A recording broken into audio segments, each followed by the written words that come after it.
Hello and welcome to Dime to Diamonds, a podcast that was created a couple years ago, right, guys? I am Suzanne Porske with Phoenix Financial Group. We are a holistic financial advisory firm, and I am joined today by Phoenix Financial Group. Rachelle Harp with Rachelle Harp CPA. yes, Harp Accounting. Harp Accounting. And they can find you at, www.harpaccounting.com. and she's a CPA. Yes. So go figure that out. Yep, that's good though. We're going to talk today about a blog that I just recently put on phx.financial, all of our blogs. This is on tax prep versus tax strategy. And the difference, I think, matters more than anyone else really thinks about. I mean, we were just talking before we went on air that typically I've always said that tax preparers are historians. You're taking everything, all the decisions you've already made for an entire year, and you're handing it over. And then they're helping you mitigate your decisions you made the year prior. And this light bulb went off when I was, years ago at Bank of America, and thought, you know that we keep talking about what if you did this different? So let's do it different. We're in a new year. Let's start preparing in advance. And that's really the tax strategy portion of it. And then go to the historian and say, now look what I did. Correct. Right. 100% agree. When people call me on December the 31st and ask what they can do, I can say, well, you can go to Amazon or you can go to Walmart and buy something real fast, but that's about the extent. We've already, passed that time frame of how can we make a difference in whatever that tax year is. Great part is, if you're talking to me at this point, let's talk about the next year, because at that point, maybe we can start planning for the next year to make an impact. But for prior year, you've made your decisions, and we're going to have to set with that and make sure that we file correctly. Right. So in this blog, I'm just basically going over why it matters, why think about taxes beyond just filing the return and continuously making the same decisions over and over and getting the same results. Let's get proactive. Let's sit down and let's get a plan in place, and then let's work the plan. Treat tax strategy as a continuous process, not a once-a-year filing exercise. Correct. Yeah. So with our clients, a lot of times we talk about different situations, whether someone has a very complex financial structures, financial situation, or if it's more simplistic. And depending on that would depend on how often we ought to do tax planning. Tax planning should be done at least around May timeframe, maybe earlier, just depending on things. Because as we go farther into the year, you've already set some things up. You've already gone through some of that. We can't adjust those pieces, but we can adjust things forward. So we don't want to do it at the end of the year. We want to do it earlier in the year. So a lot of times we're talking even possibly December being tax planning for that year, so that you're going into, we're going to use current year 2026 with all the plans that you plan to do, right, and all the things and how we're going to do that. That's really the most ideal. It's not a pass or fail. That's what I tell people. They're like, oh my gosh, I failed. No, you didn't. It's like planning a trip. You plan the trip. You're going to go from, I don't know, California to Chicago, and you may have some detours, but you've prepared for them. It's not pass or fail. It's just doing the best doggone job you can with what you have, and relying on the resources you have around you. That's why I encourage people to make sure to have us in their back pocket, have that relationship established, especially if your intentions in life, you really hope at some point you have money to manage. Get it set up and get those relationships built before you know. And it's good talking about that in December for the next year, because, hey, what's going to be happening this year? Self-employed and then W-2 earners are different. So, but what big items do I have to buy? Are we going to move, or are you going to invest some money? And then legislative. Yeah. Look at right now what we're in. Oh yeah. And with administrations and somebody new at the helm. And we've got so many changes with the One Big Beautiful Bill Act, the OBBA. And, it's been embarrassing. I had a client come in and he schooled me on a part of the bill. I don't know. I don't remember if I asked you or not, but it was just like, oh yeah, the RMDs changed. It was 70 and a half. Then it went to 72, 73. And now it's at the age of 75 for some people. And that was part of the OBBA. It's so thick and so many aspects of it. And that's why we do our workshops free with the community to educate them, but also in the blogs and the podcast to say, hey, you need to do a tax strategy Correct. and not let the what do we say, the tail wag the dog. Yeah. You know what I mean? Let's not be You want to take advantage reactive. of opportunities rather than Correct. find out, oh, I could have done that, or that's Correct. What we're hard. trying Yeah. to do is identify what opportunities to maintain more of your wealth, right? Right. That is the ultimate goal, is how can we get more of yours in your pocket? So there's no pass or fail. It's do better, do best. Yeah. All doom and gloom. Yeah, Right. that's an opportunity. Right. Yeah. Opportunities that we're looking for of how can we do this better? How can we save you more money? Can we move something this way or that way? Right. Right. So Especially as people retire. I tell them once they retire, you're going to be annoyed, maybe not, but we're going to talk to you quarterly because you're going into a tax time in your life that you don't know anything about. You It's may not think, simple. Nope. No way, Jose, with Medicare and the taxation of Social Security benefits, if you're not at your full retirement age, people are like, oh, I can go get a part-time job. And you're like, no, they come in at the end, and go, oh my gosh, I am got penalized from Social Security because I earned too much. Again, they're doing it too late. They're Tax not strategy preparing. that keeps you from doing that. correct. Yeah. They can even go get a job, and then you're into the year, like, oh, okay, I have a big problem. The piece is people underestimate any decisions that they're making from a large standpoint, purchasing houses, selling houses, Inheritance. inheriting money, whether you're going to go get a part-time job, whether you gamble a lot, and we might need to understand where you're at with your gambling winnings or losses, but more the winnings, because that's a whole nother thing piece. But that's all income that's coming into you that's going to increase numbers, and we need to make sure that we've strategized. Selling your house, if you've lived in it for 1 year and 11 months, let's make sure that we don't close until after that 12th month. Like we want to make sure that we're. If you have rental property, we've had that for people.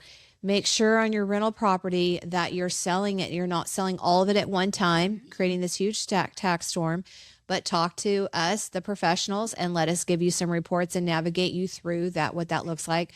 Also, I put in this blog, people that have these bohemian IRAs that need to start peeling some of that back and get it into a Roth and get it taxed at a lower tax. And also, so it's not going against their Medicare, because your Medicare is based on how much money you're making. Yes. So if you go, oh, I think I'm going to take all my IRA money or whatever and turn it into a Roth, you've just now created an income, a large amount, which now has this whole ripple effect. Now your Medicare is going to go up because they go back 2 years. So now you've just done a 2-year mistake, and on and on. So that's where it's just so important to just financial strategy. Right. Being proactive, right? So it's about understanding the consequences of a decision before making the decision so that you know what's going to happen. And that's really what we're trying to do. Is you still can pick either option you want or 3 options. It's still your choice. You get to make that decision. You get to make the pick, but you are informed and you know what's going to occur. An educated decision. Yeah. Or doing the Roth conversion when you're 60 rather than 65. So And that's why I tell people my sweet spot for that, and you know that from the workshops, is 59 and a half when they're no longer being penalized for being under, 10%, 59 and a half to about 65, really. Transition. Yep. That's if they're going to retire at 65, but that Medicare is going to be, now it's going to affect your Medicare. If you start at 65 with Medicare, it's going to affect what they're taking out of your Social Security. So that's why I say 59 and a half to 65. Had a gentleman the other day, he's 67. His full retirement age, we're balancing that in there, because once you hit your FRA, you can earn whatever you want. Correct. But there was an administration that went in and said, yeah, we're going to tax, though, if you make over this amount of money. It's an excise tax named IRMA. So then he said, I had no idea till I heard you and Rachelle talk about it. Now we're trying to balance that little piece out and get this IRA money over to Roth in a systematic way. Again, tax strategizing it. So what makes a tax strategy forward-looking? Income timing, tax advantage, investing, charitable giving, optimization. I think we have changed a lot. That's another area. Yes, we've helped so many families over the last couple of years by educating them that those required minimum distributions can be taken straight. Go ahead. If you are required to do the RMDs, then you have an opportunity to do a qualified charitable donation. A QCD is what they're called. You can pick your church, you can pick your nonprofits, any 503c, any organization like that. So your children's sports typically are those. Grandchildren's, yeah. Grandchildren's sports. You can take that money, and as long as it goes straight from your financial institution, they write the check and it goes straight to that charitable organization, that meets your RMD obligation, but then it does not come across as taxable income. So you're able to take that whether or not you do standard deduction or itemized. So you're able to do your charitable giving. You get the benefit, right. The organization gets the benefit, and the IRS government does not get the benefit. So, it's a win-win for everybody involved. And it's easy. Yeah. It's an easy process. Easy process. Cannot be done. Shouldn't say cannot. It is best to be done before November. That's more on your all side. Right. Getting the paperwork through. But yeah, it's a But we talk with people, they go, well, I don't want my money. I don't want my required minimum distribution. Well, you have to take it. So let's get proactive. It's going to affect you this year, but let's look at your charitable giving at your church and what you're putting in the plate. The big one is tithing. Tithing and your giving and any building funds you have. And then they go, oh, we didn't realize we gave that much. Okay, well, that is about what your RMD is. So let's just take it a one time and let's go from the carrier, the institution, straight to your church. I've had people that come in and said, hey, listen, my granddaughter is on a traveling, whatever, ballet team or some 501c3. If you're supporting them, if you'd like, we can take it straight from your carrier, that investment, straight to that with your name on it.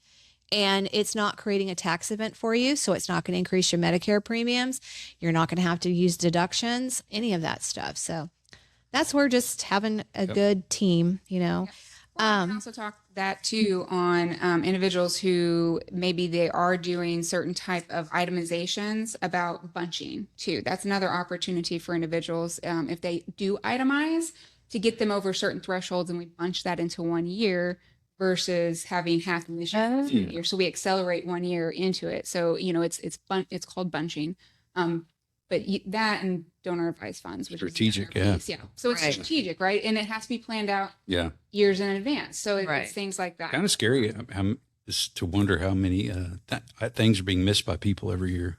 Yeah, I think there's opportunities where people could do exactly what they plan to do and what they've been doing, but pay less in taxes because of how they've structured it. Right. I do.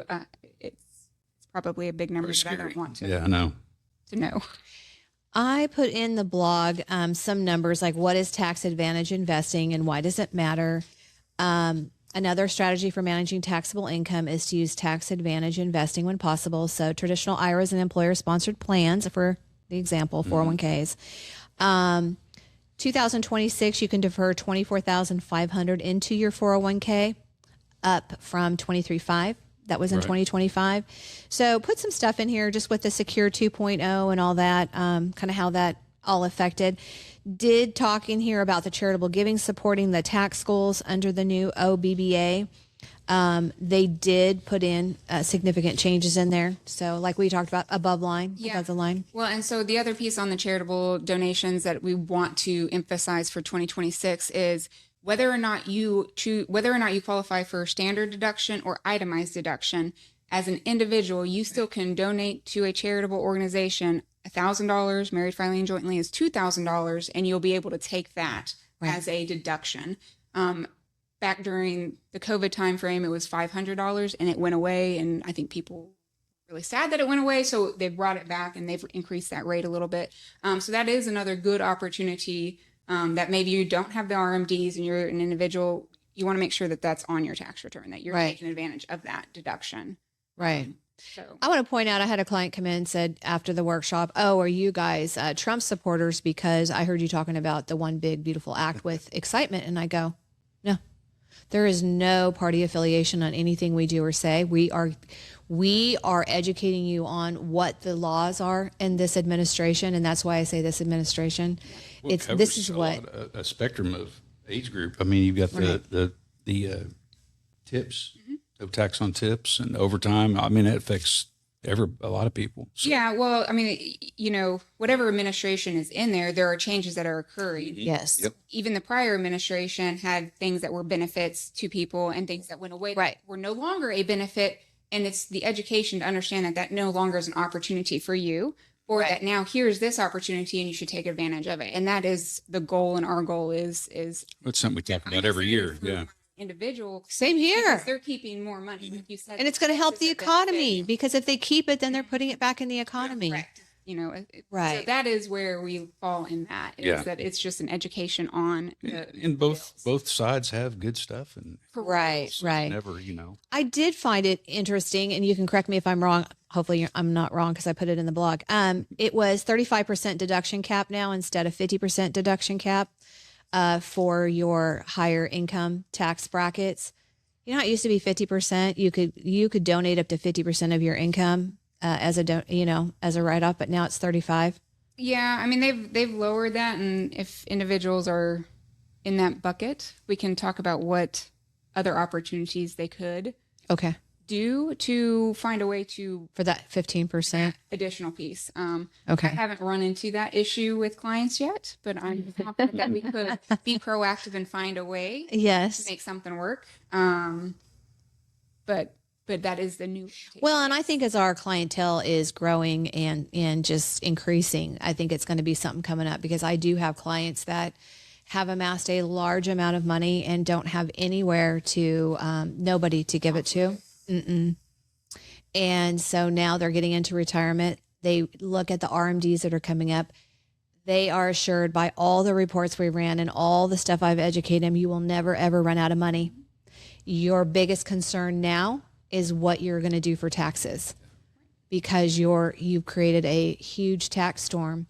If you have a couple $1 million that you have saved, that means, and it's never before been taxed, that required minimum distribution, they make you take it, or they're going to penalize you 50% of what you're supposed to take. So that's where, like, helping this person, I was like, we need to get you in front of, Rachelle, as we navigate through these waters. And they're going to start enforcing that penalty. Yeah. As I've had clients before, we have done catch-up RMD filings and different things. I laugh because I didn't think I thought they enforced it. If somebody puts a rule down, I'm like, if it says it, then if it says don't cut, this is my exception, don't cut the tag off your mattress. Is there a mattress police?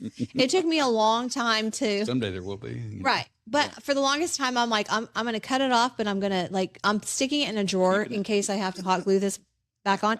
When they said RMDs, I've always told my customers, like, you have to take them. And it was just during one of our workshops last year, you go, well, they didn't enforce it, but now they are. I'm like, dang it.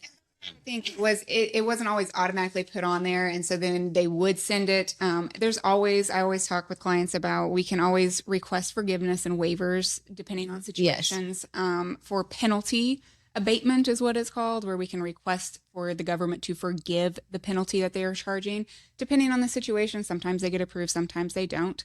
But it is a big risk when you're talking 50% of that. Right. And now they I do. would not Right. take And that now risk. they do, because I've had people that have got the letters that said you did not take your RMD. And one of the things we taught last year is, if somebody has inherited somebody's IRA and they were doing the RMDs, I don't care if you're 20 or if you're 40 or if you're 80, you have to take their RMD. Mm-hmm. It's just, that's the law. And that's not taught anywhere. Yes. And how important that is. So I touched on here just the bundling, like you said, bundling charitable deductions, donor advised funds, qualified, the QCDs that we talk about quite a bit.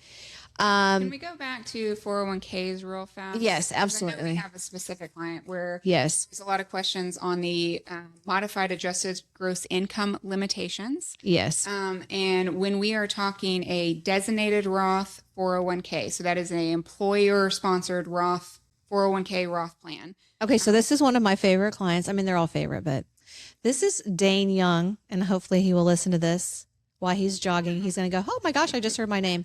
So Dane, thank you for having us share this. This was his request that we talk about this on a podcast, because it is something that we understand, but we have yet to really educate and take the time during a podcast and share it. So go ahead. Yes. So there is a limitation depending on how much income you earn on how much you can contribute to certain retirement plans. Yes. But the designated Roth 401k plan is not one of those that has that income limitation on if you can contribute or then a reduction contribution. So if that is the plan that you have, then you can do the contributions up to the limits that are allowed, which for that type of plan is the 24,000 that you were talking about. Right. But you also have to be aware that a lot of these plans, you as the employee are contributing to, your employer is also doing a match and contributing, and there's another limitation for that dollar amount that can be contributed, that total amount. Okay, so let's take it all the way back. Rewind.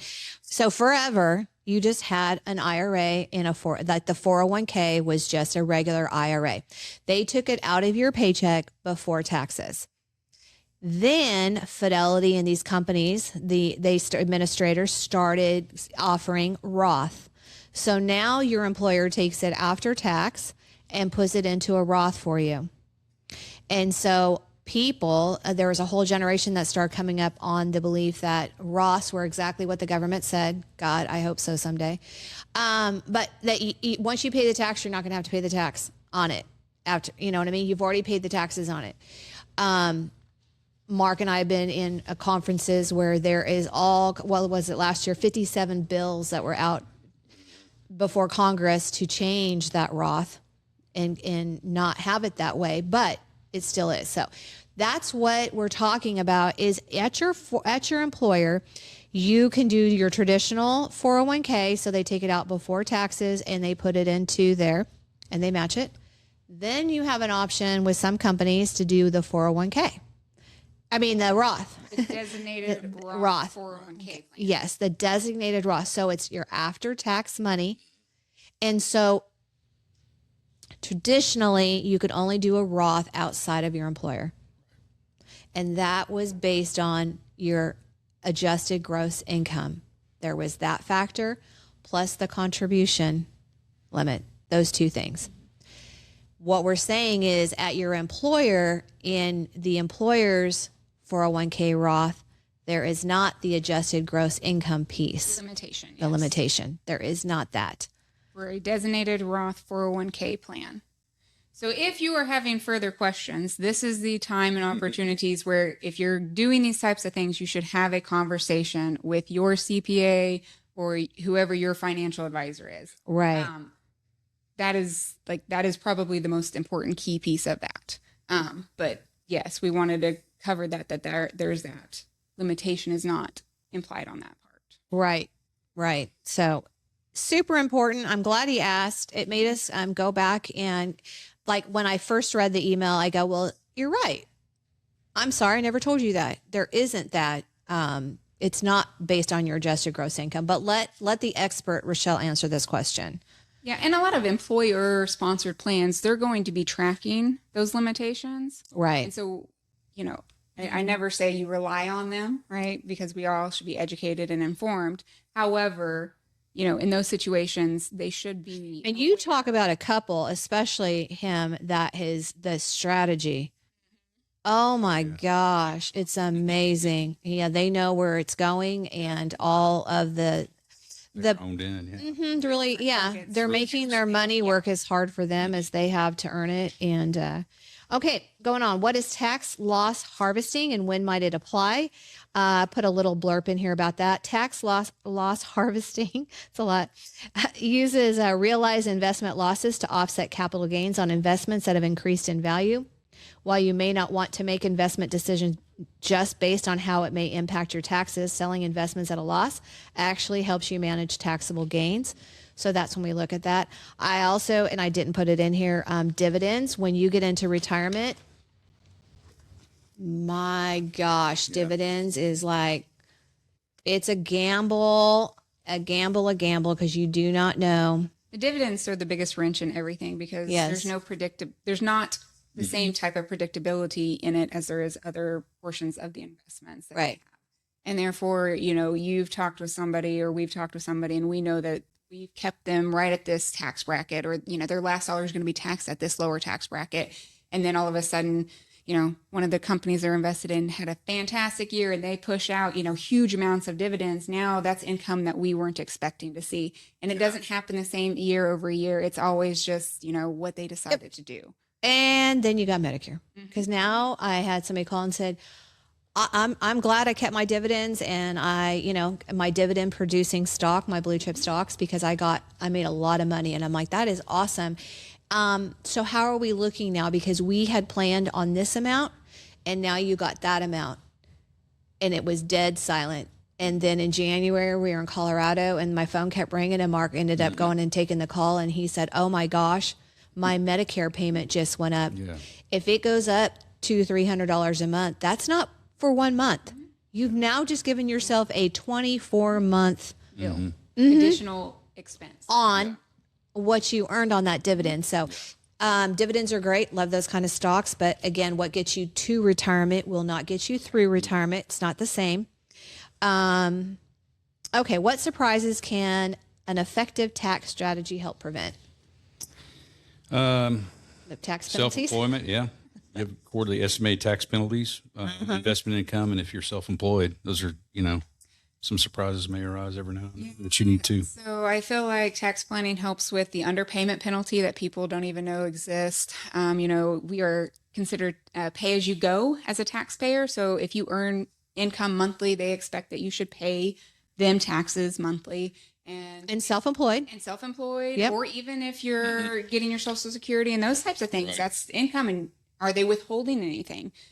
So if you aren't making in those payments on those intervals, so quarterly at minimum, then at the end of the year, they do a calculation and say, you're penalized for not paying equally throughout the year. You should have paid this amount.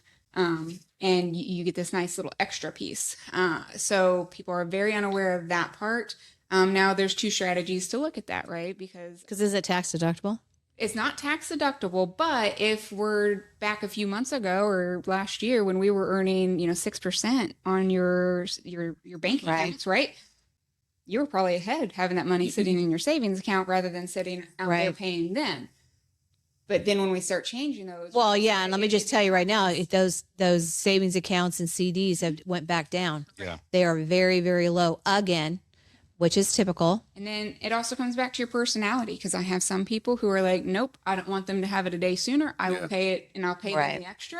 And then I have other people who they don't want anything ordinary with the IRS. They want it to a T. They want to make sure that at the end they never owe them, because they just don't want that mental burden. So peace of mind in this situation. But again, I make people very aware that those penalties could be there. And then, the other big thing that people, maybe not necessarily from a strategy standpoint, but people are unaware of is if you file extensions, your bill is still due April the 15th, or you will get interest on it. Okay. So please, please, please be aware that even if you don't and aren't ready to file, you need to make an estimated, like, this is what we're going to pay because this is what we believe we're going to owe, because that bill is actually due. It's not an extension for that. Right. It's not a loan. It's not a loan. And then they charge you interest on the interest, correct? They do. It's compounding daily.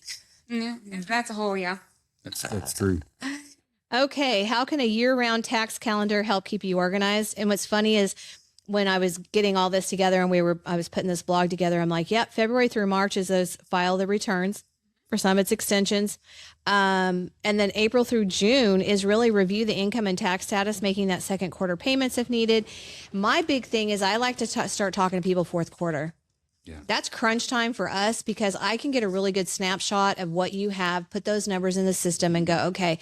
And we've talked about this in our workshops. Okay, you're right here. So do we need to start taking some money out of the IRA and put it into a Roth and bump that income? Because we've got this shelf, like you have all the way right here. You're going to pay this tax bracket. Let's go to let's pin it. Yes.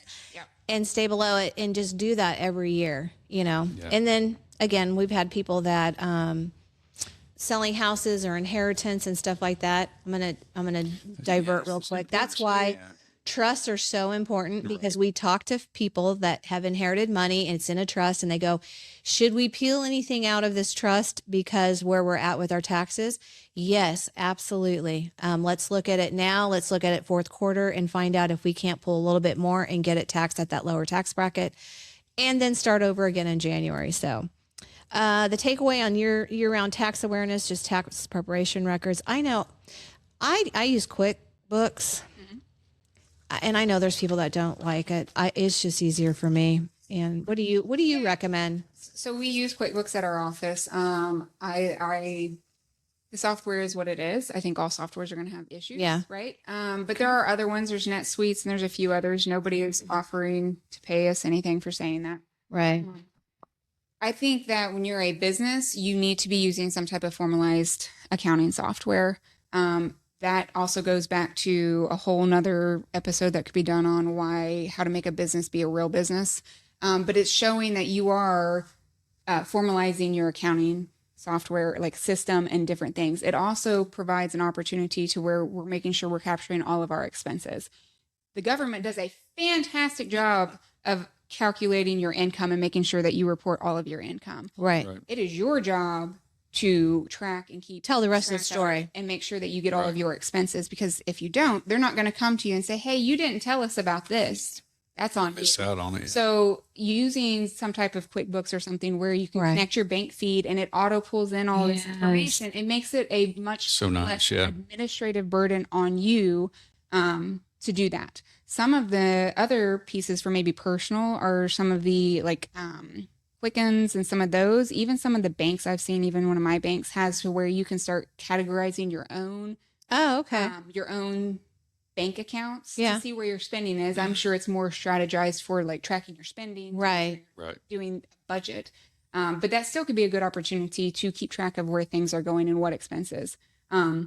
The other piece is I have a few clients that what they tell me is they're like, Rachelle, I have a tax folder or a tax Ziploc bag, and anything that I think is tax related, as soon as it comes in, I open it, I look at it, and it slides in there, and they come and, either call me if it's something we need to talk about, or if it's something that they're just bringing at year end, we do that. But keeping that information, because I can only report and talk to you about what you present to us. I unfortunately cannot get into your mind. You're not a mind reader yet? I thought you I'd graduated. be very wealthy if I was a mind reader. Yeah, just having those systems like that make it so much more efficient to strategically plan with you and your professionals. So it's overwhelming, because I do think that's a big piece of it is people don't even know where to start, where to begin. Right. So, a lot of times it's, I usually ask people for their last tax return. That helps me gather what information I need. We do the same thing. Yeah. It's how we find money when in investments. It's like, hey, what's this 1,800? Oh, it's just this money this man hands me to feed his cattle on some land. And I'm like, did you say land? Yeah. How much is this land? How many acres is it? If she didn't get a professional to help her. Yeah, she had 500 acres. Yeah, she'd been stressed out. Yeah. I was like, do you want to keep the 500 acres and get the 1,800 year? And she said, no, I just don't even know where to go. I don't even know what to do. And that's where we help navigate through that. Your network. And Relieve some stress. We're here to help you at no cost. I mean, all things financial. Yeah. So, I mean, it's your but I'll need somebody that does, because that's our circle. Right. And we're pretty tight about it. We do. I have this 2026 tax information.